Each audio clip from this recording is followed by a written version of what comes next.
Papa truth or dare ഒരു number വിചാരിക്കേ. ആ ഇനി അത് എത്ര ഏതാ നമ്പർ? 3. എന്നാ ഇങ്ങോ എനിക്ക് വേണ്ടിട്ട് 3 സാധനങ്ങൾ വാങ്ങൂ.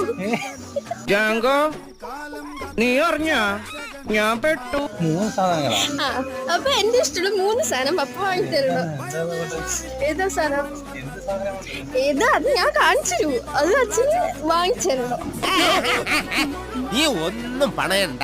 നമുക്ക് എന്റെ ഫേവറേറ്റ് സെക്ഷൻ നമ്മുടെ ഫുഡ് സെക്ഷൻ. നമ്മൾ അവിടെ ഫുഡ് സെക്ഷനിൽ പോയിട്ട് എന്റെ ഫേവറേറ്റിൽ 3 സാധനം വാങ്ങും. ഗൈസ്, ഒരു ചെറിയ പ്രശ്നമുണ്ട്. അച്ഛൻ ആ ഹോട്ട് ഫുഡ് സെക്ഷനിൽ എത്തിയിട്ട് റെക്കോർഡ് ബട്ടൺ അമർത്താൻ മറന്നുപോയി ഗൈസ്. ഞാൻ ആരോടോ കുറെ നേരം സംസാരിച്ച്. കിട്ടി ഗൈസ്, താങ്ക് യു. ബൈ. ഒരു സാധനം കിട്ടി ഗൈസ്. ഫുഡ് വാങ്ങിച്ചിട്ട് തിരിച്ചു പോകുന്ന സമയത്ത് അവിടുത്തെ ചേട്ടന്മാർ നമ്മളോട് ടാറ്റ പറഞ്ഞു.